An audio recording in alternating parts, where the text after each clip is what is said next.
मैं हवन करता हूं, आप लोगों के 100% मैं एक चीज देख रहा हूं, 100%, 99 नहीं, बहुत से घरों में आपके पूर्वज मुक्त नहीं हुए।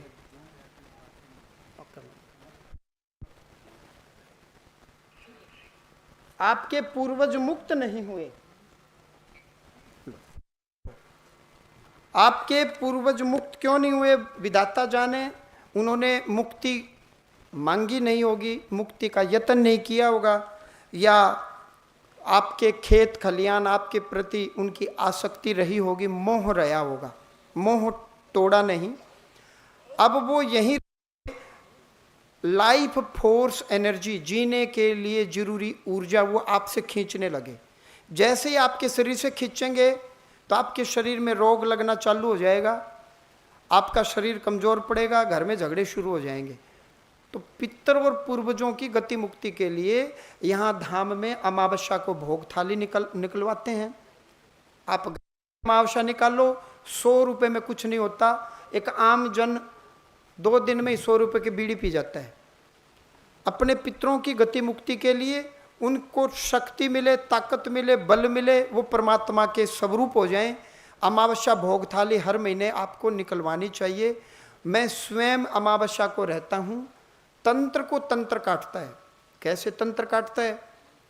नारियल ये जो चढ़ाते हैं, ये नारियल नहीं, गरी गोला होता भीतर वाला, जो खीर में डालते थे, थोड़ा सा काट लें टंकी के ढक्कन की तरह। 2 लौंग, 2 इलायची, थोड़ी चीनी, उस ढक्कन को बंद कर दें। परिवार के जितने भी सदस्य हैं, दूर देश में चले गए तो वीडियो कॉल से फोन के ऊपर से उतारा कर लो।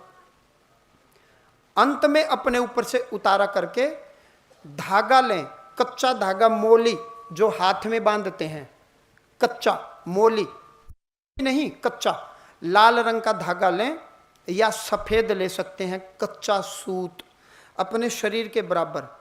घर में कोई रोगी है तो उसके शरीर के बराबर, कोई मरीज है तो उसके शरीर के बराबर, यानी कि बलि एक की तरफ से दी जाएगी। वो आप देखो कि किसको ज़्यादा जरूरत है, किसके शरीर में रोग है, किसके शरीर में संकट है, उसके शरीर के बराबर धागा लें और वो धागे उसको उसके ऊपर बांध दें।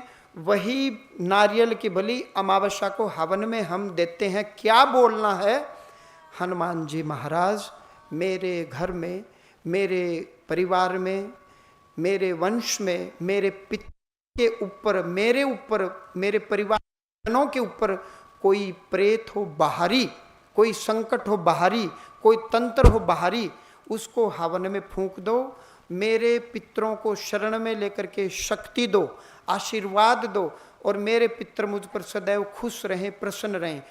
99.99% तो आपका उद्धार उसी समय हो जाएगा। मैं स्वयं मेहंदीपुर बालाजी यज्ञशाला में, वो मंदिर का हवन होता था, आम यात्री को प्रवेश नहीं देते थे समाधि वाले बाबा के सामने, तो मैं स्वयं वहाँ अमावस्या का मैंने हवन करवाया। एक राम मंदिर के पीछे शिव जी का मंदिर है, शिवालय है मेहंदीपुर बालाजी में, वहाँ बाबूलाल पंडित जी से मैंने कई बार करवाया। बालाजी महाराज के बरामदे में, वहाँ पंडित जी से मैंने राम मंदिर में सेवा करते थे, उनसे करवाया। कई बार मैंने धर्मशाला में भी करवाया कि मेरी आस्था भगवान बालाजी के प्रति ज़्यादा है, तो मेरे पितरों की भी आस्था इनके प्रति है, तो मैं क्यों न बालाजी मेहंदीपुर में हवन करवाऊं कि मेरे पितर को भगवान जी अपना दूत बना लें, पार्षद बना लें, ताकि मेरे कभी किसी के कब्जे में ना आए, बंधन में ना आए। तो मैं स्वयं बिना किसी के कहे मैं हवन करवाता रहा। और मैं ऐसा मानता हूं कि मेरे जीवन में, मेरी कुंडली में पितृदोष है। किसी की भी कुंडली में पितृदोष कब होता है? जब सूर्य के साथ में राहु या चंद्रमा के साथ में राहु बैठा हो तो भयंकर पितृदोष होता है। तो मेरी कुंडली में पितृदोष आया है, पितरों के कारण मुझे कष्ट रहा। लेकिन जैसे ही मैंने पितृ पूर्वज मुक्ति का प्रयत्न किया तो वही मेरी उन्नति में सहायक हो गए। जो कल तक मेरी उन्नति को रोक रहे थे, आज वही मुझे आशीर्वाद करके मेरी उन्नति कर रहे हैं। तो आप घर से नारियल घुमा करके चलें। इस अमावस्या दिन में गर्मी रहेगी, तो प्रयास करें हम रात में करें, इस बहाने पितरों की रात की जागरण भी हो गया, पितरों की रात भी जग गई एक तरह से। और बढ़िया हम यहाँ बैठ करके हवन करेंगे, दिल से करो, अंतरात्मा से करो।